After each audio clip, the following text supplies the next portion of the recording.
Cristiano Ronaldo and Ilia Topuria are beefing right now. Max Holloway just revealed his next move, and UFC 310 main event just got a big update. But first, Magomed Ankalaev just posted on Twitter calling Alex Pereira a good loser. He tweeted a compilation of Alex Pereira losing and said, "At Alex Pereira, he lost 10 times when I beat him. This is gonna be something very normal for him. He's a good loser, and I'll make it easy for him. He know how to give up." Isn't this the guy who lost to Paul Craig? Magomed is just embarrassing himself. But this fight was in talks to be the main event of UFC 310. For those of you guys that don't know, Belal Muhammad pulling out of UFC 310, leaving the main event absent. There was no main event available, and we were trying to figure out what could be the replacement. We talked about Alex Pereira versus Magomed Ankalaev, but we are learning that this is now off the table, not even being considered. And this makes sense with Alex Pereira saying he had a lot of business dates coming up that he had to attend to, and also having a movie to film of all things. He also wanted to take a break after the amount of fights he's had this year. And we also discussed Ian Gary and Joaquin Buckley potentially being a replacement for Shavkat Rakhmonov, but Ian Gary versus Joaquin Buckley is now the main event of UFC Tampa on December 14th, which leaves only one option who could fill in that place but Kamaru Usman. It's all but confirmed, unless the UFC has some sort of rabbit in the hat that they're going to pull out of nowhere and leave us all surprised of what the main event is going to be. It has to be Usman versus Shavkat, and it makes sense. Usman has, like I said, headlined a lot of pay-per-views in the past, but Ariel Helwani does have a show tomorrow, so he might actually reveal some more insight, so tune in there. But speaking of Alex Pereira, today he visited his tribe in Brazil, right? He even did the bow and arrow thing. He put on some makeup. It seemed to be some sort of ceremony. UFC Edmonton also took place, where Rose Namajunas lost to Erin Blanchfield in a close decision. It doesn't seem like many people are disagreeing with the scoring. Rose Namajunas won the first 2 rounds, while the last 3 rounds went to Erin Blanchfield. I mean, I heard that people were arguing about the 4th round, but I thought it was a pretty clear decision. With Rose being 2-3 in her last 5, I'm curious to see where she goes from here. Brandon Moreno also dominated Amir Albazi, beating him all 5 rounds, arguably. And yeah, my 2 picks were Amir and Rose, so yeah, those did not age well at all. It aged like milk. Tony Ferguson also dressed up for Halloween, and guys, you guys have to see his Halloween costume because I was dying.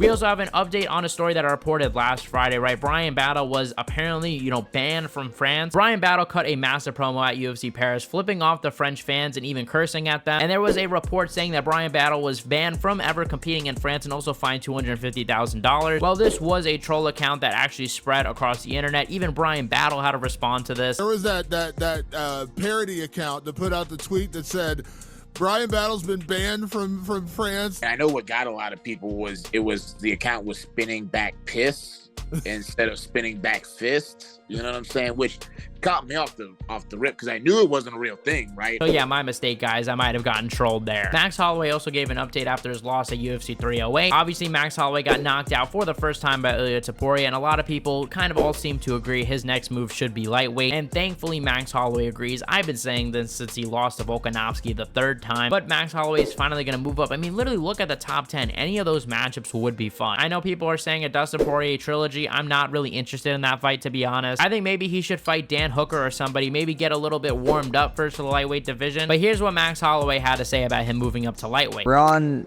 to bigger, better stuff and walking through a new door and starting a new chapter. Big question right now is, was that your last fight at 145? You guys kind of saw me touch upon it in the press conference, and I can honestly say I think I'm done with 145. Now, Derrick Lewis was also supposed to fight this weekend at UFC Edmonton, and we have an update. Now, Derrick Lewis weighed in. It seemed like everything was normal, but as he was going to show up to the ceremonial weigh-ins, all of a sudden he canceled. He did not show up, but we were told that the fight was going to continue, that there must have been just some sort of incident. Well, we found out that Derrick Lewis obviously did not show up to UFC Edmonton, was not able to fight. This was due to a quote-unquote non-weight cut related issue, and we actually have an update because Derrick Lewis's coach has spoken out, even though Lewis has not. Here's what his coach had to say. As you know, Derrick was not medically cleared to fight tonight. It is a medical issue non-related to the weight cut. He's fine. Thank you for reaching out to check on him. Now, finally, I want to talk about Cristiano Ronaldo beefing with Ilia Topuria, because this was not on my checklist at all for the end of the year. Cristiano Ronaldo obviously being one of the most famous people in the world right now, but Cristiano Ronaldo was in Saudi Arabia for that PFL card with Francis Ngannou, and backstage gave his thoughts on Max Holloway and Ilia Topuria, where Cristiano Ronaldo picked against Ilia Topuria and wound up picking Max Holloway, which is not surprising. A lot of people did. But he also criticized Ilia Topuria's trash talk, calling him arrogant. Yeah, you stuck in that fight or with